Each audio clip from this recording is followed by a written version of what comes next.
탕자의 비유 두 번째입니다. 하나님을 아는 지식은 참으로 중요합니다. 하나님을 바로 알아야지 우리의 믿음도 바른 믿음이 될 수 있습니다. 하나님을 아는 지식에서 가장 중요한 것은 성경을 바로 이해하는 것입니다. 사람이 모든 성경 말씀을 온전히 다 알았다 라고 말할 수 없습니다. 창세기에서 요한계시록까지 구약과 신약의 말씀을 읽고 묵상하며 깨닫게 해주시기를 기도한다면 하나님께서 허락하신 만큼 그 말씀들을 성령님께서 깨닫게 하시고 그 사람을 양육해 나가실 것입니다.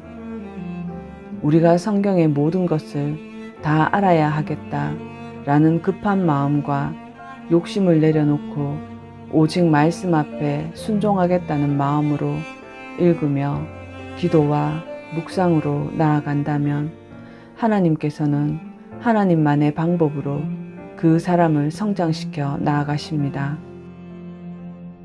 예수님께서 탕자의 비유를 말씀하실 때 세리와 죄인들과 어울리시며 그들 집에서 식탁 교제를 나누시는 것을 바리새인과 서기관들이 수군거리며 예수님을 험잡는 것을 아시고 세 가지 비유 말씀을 하시며 이 땅에 오신 목적과 아버지께서 어떤 마음으로 사람들을 부르고 계시는지를 분명하게 알게 하셨습니다. 누가복음 15장에 나오는 첫 번째 비유인 100마리 양 중에 한 마리를 잃어버린 목자가 그 한 마리를 반드시 찾아 기뻐하며 잔치를 베풀고, 두 번째 비유도 10드라크마를 가진 한 여인이 한 드라크마를 잃어 온 집을 뒤져 한 드라크마를 찾아 기뻐 잔치를 열었으며, 세 번째는 아버지를 등지고 나간 아들을 다시 얻은 기쁨으로 잔치를 베푸시는 그 아버지의 마음을 비유로 말씀해 주셨습니다. 어떤 분은 우리에 갇혀있는 99마리 양은 잃어버린 한 마리를 위해 잔치에 쓰이는 재물이라고 하시며, 구원은 잃었다가 찾은 그 한 마리만 구원이 있다고 생각하시는 분도 있었습니다. 성경을 많이 읽는다는 사람들이 성경에서 말씀하시는 하나님의 마음을 오해하시는 분들도 있었습니다.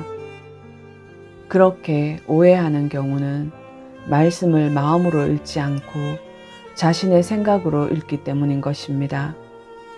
이사야 55장 말씀에 하나님의 생각은 사람과 다르다 라고 하시기에 우리는 항상 우리 생각대로 말씀을 생각하고 살아갈 수 있음을 인정하고 조심해야 할 것입니다. 탕자의 비유에서 누가 구원받으며 누구는 구원받지 못하고 라는 종류의 생각이 아니라 예수님께서 말씀하시는 내용들은 하나님의 성품을 보여주십니다. 누가복음 15장 20절입니다. 그가 일어나서 자기 아버지에게 갔는데 아직도 거리가 멀었을 때 아버지가 그를 보고 불쌍히 여겨 달려가 그의 목을 껴안고 그에게 입을 맞추었다. 유대인들은 체면을 중시하는 사람들입니다. 그렇기 때문에 원피스처럼 통으로 된 옷을 입고 있기에 잘 뛰지 않습니다. 그런 아버지는 그 시선을 전혀 생각하지 않고 버선발로 먼저 뛰어나가서 아들이 용서를 청하기도 전에 먼저 껴안고 입을 맞춥니다. 이분이 바로 우리 아버지라고 말씀하시며, 이렇게 아버지가 먼저 화해와 용서를 해주셨다라고 알게 하십니다. 부모는 자식을 위해 용서할 수 없는 것이 없는, 무조건 모든 것을 용서하시는 그것이 아버지의 성품이시며 우리가 믿고 의지하는 하나님이시며 기독교라고 하는 것입니다. 아버지의 마음은 성경 곳곳에 펼쳐져 있습니다. 디모데전서 2장 4절입니다. 하나님께서는 모든 사람이 구원을 받으며 진리를 알게 되기를 원하신다 라는 말씀과 디도서 2장 12절 모든 이에게 구원을 주시는 하나님의 은혜가 나타나 또 히브리서 5장 9절입니다.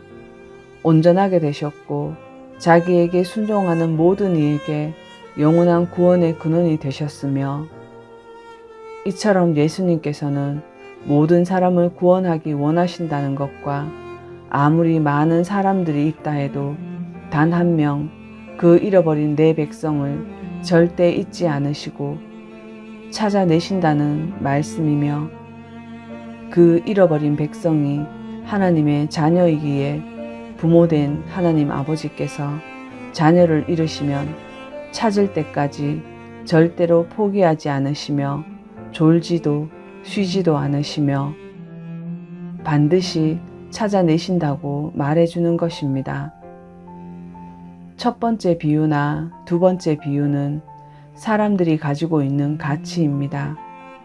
사람들이 자신의 재물을 잃으면 그렇게 반드시 찾아내듯이 세 번째 비유는 그러한 재물보다 더 귀한 사람을 아들로 비유하시며 부모가 자식에 대한 그 측량할 수 없는 사랑을 말씀하고 있는 것입니다. 또한 하나님 앞에는 아무도 선한 자가 없다는 것을 알게 해주시는 것도 탕자의 비유입니다. 전도서 7장 20절입니다. 선을 행하고 죄를 짓지 않는 의인은 세상에 아무도 없다. 라는 말씀처럼 의인도 죄를 짓는다고 말하고 있습니다. 그러므로 탕자의 비유는 엄격하게 말한다면 탕자들의 비유가 되는 것입니다. 왜냐하면 그리스도인들, 즉 믿음을 가졌다는 사람들은 맏아들이거나 혹은 둘째 아들에 속하기 때문입니다. 지난 시간 누가복음 15장 12절 말씀에 아들이 아버지에게 자신의 몫을 달라고 하여 그 아버지가 그 살림을 그들에게 주었다 했습니다. 그 유산을 둘째 아들만 받은 것은 아닙니다. 큰아들도 유산을 나누어 받을 때 거절하지 않고 둘째 아들과 같이 자신의 몫인 유산을 받았습니다. 이 맏아들을 세상 사람의 눈으로 보면 흠이 없는 착한 사람처럼 보입니다. 둘째 아들처럼 재산을 나누어 달라며 아버지께 덤비지도 않았고 재산을 죄의 도구로 탕진하지도 않았으며 아버지 옆에서 아버지와 함께 하루 종일 땀 흘려 일하는 성실한 사람입니다. 그렇다면 그 맏아들은 문제가 없었을까요? 아닙니다. 구약에서부터 신약까지 하나님께서 항상 말씀하시는 사랑하는 마음, 그 마음이 없었습니다.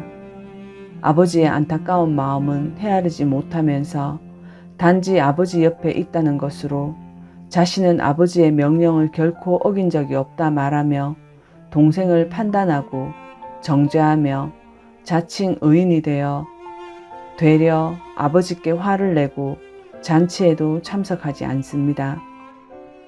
큰아들의 행동은 아버지를 위해서라고 하지만 실상은 자신을 위해 모든 것을 한 것입니다. 만약 큰아들이 아버지를 위해 일을 했다면 맏아들은 아버지와 같은 사랑의 마음을 가지고 있어야 하는 것이며 또 둘째 아들이 유산을 나누어 달라고 했을 때 자신은 아버지의 유산을 받지 않는다고 했어야 했습니다. 왜냐하면 유산을 받지 않아도 아버지의 말대로 너는 항상 나와 함께 있고 내 것은 모두 내 것이다 라고 하시기 때문입니다. 또 맏아들이 정말 아버지를 위해 일했다면 아버지와 같은 마음으로 비록 아버지의 재산을 탕진하고 죽을 고비를 넘기고 만신창이가 되어 돌아온 자신의 동생을 그렇게 대하지 않았을 것입니다. 동생이 살아 돌아온 것으로 기뻐하고 감사하며 동생으로 인한 아버지의 근심이 없어진 것을 기뻐하며 아버지와 함께 그 잔치에 참여하였을 것입니다. 그러나 맏아들은 자칭 의인이 되고 정죄하며 판단자가 되어 말합니다. 누가복음 15장 29절에서 30절입니다. 그러나 그가 자기 아버지께 대답하였다. 보십시오. 이 여러 해 동안 제가 아버지를 섬기고 아버지의 명령을 결코 어긴 적이 없었는데 저에게는 제 친구들과 함께 즐기도록 새끼 염소 한 마리도 결코 주신 적이 없었습니다. 그런데 아버지의 살림을 창기들과 함께 삼켜버린 아버지의 이 아들이 돌아오자 그를 위해서는 살찐 송아지를 잡으셨습니다. 라고 말하는 이 태도가 맏아들의 태도입니다. 자신의 동생을 동생이라 부르지 않으며 아버지의 아들이라 말하며 자신과 상관없는 남처럼 부르며 아버지 마음에 근심을 더합니다. 오랜 시간 아버지와 함께 했음에도 아버지의 마음을 알지 못한 큰아들은 잃어버린 아들을 찾은 아버지의 기쁨과 잔치에 참여하지도 않고 화를 냅니다. 사랑과 자비가 가득한 아버지의 성품은 여기서도 드러납니다. 누가복음 15장 31절에서 32절입니다. 그 아버지가 그에게 말했다. 얘야, 너는 항상 나와 함께 있고 내 것은 모두 내 것이다. 그러나 너의 이 동생은 죽었다가 살아났고 잃었다가 찾았으니 즐거워하고 기뻐하는 것이 마땅하다.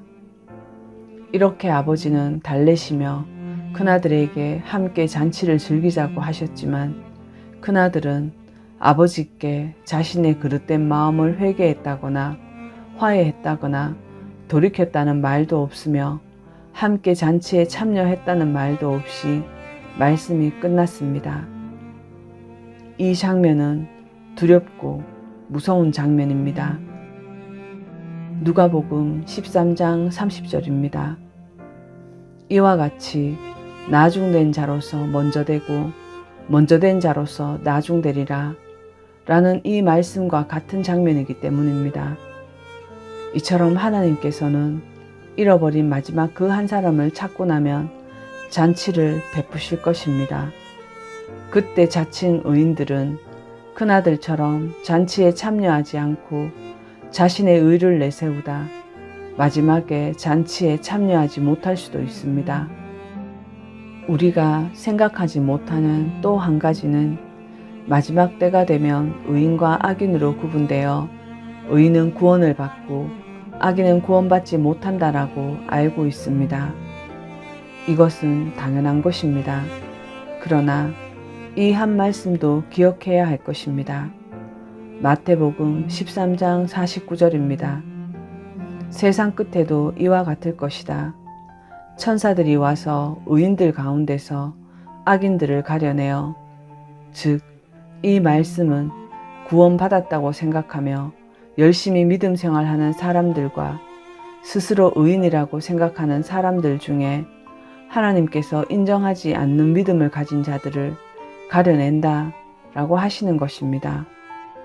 예수 그리스도를 믿고 따르는 사람들, 그들을 의인이라 말하시며 의인들 중에 가려낸다 라고 하는 것입니다. 지금이 그 마지막 때라는 것을 우리는 알고 있습니다. 어떻게 가려내실까요? 이 마지막 때에 자칭 의인이 되지 않으려면 반드시 짚고 알고 가야 할 것입니다. 회개입니다. 우리가 회개라고 하는 것을 제대로 이해해야 합니다. 헬라어로 회개는 메타노이아라고 합니다. 메타노이아의 뜻은 방향을 바꾼다 라는 말입니다.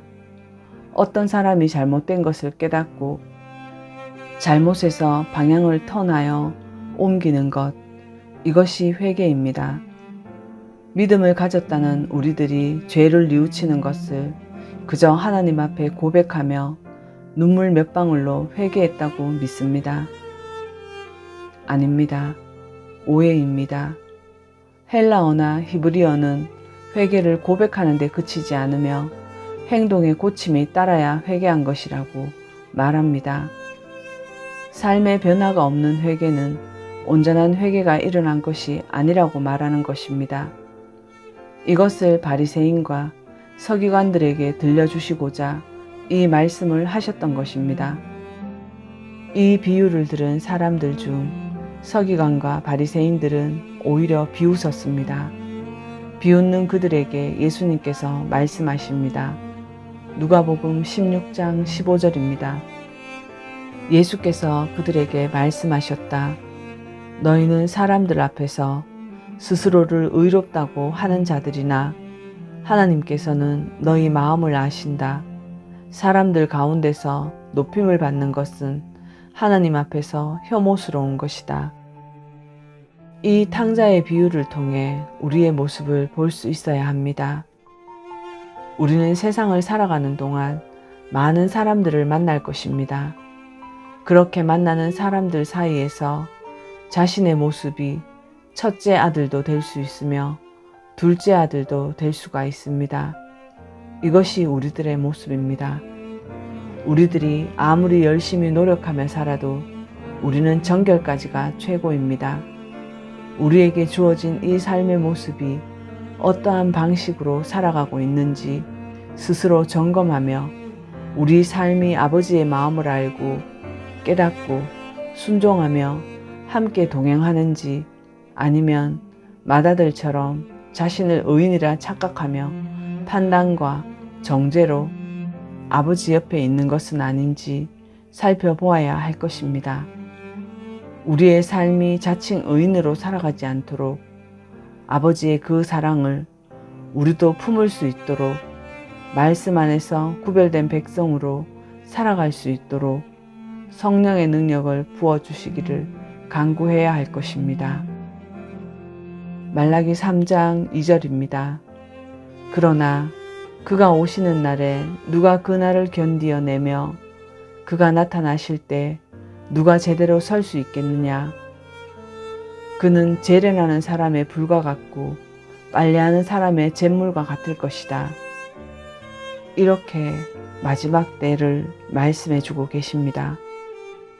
마태복음 24장 13절입니다. 그러나 끝까지 견디는 자는 구원받을 것이다. 라고 말씀하십니다. 탕자의 비유 속에 큰아들은 아버지 옆에 있음에도 아버지의 마음을 알지 못하기에 많은 것을 놓치듯이 익숙한 신앙생활로 열심히 교회 다니며 예배와 11조, 각종 헌금과 모든 교회 일을 잘한다라는 자기 만족에 의지한다면 우리도 큰아들처럼 될 수 있음을 깨닫고 그날까지 아버지의 말씀을 읽고 묵상과 기도로 자신의 삶을 다스리며 끝까지 견디는 자는 구원을 얻는다라고 하시는 것처럼 내 눈이 가려지지 않도록 자신의 마음이 가려지지 못하도록 늘 깨어 말씀과 함께 하기를 예수님 이름으로 소망합니다.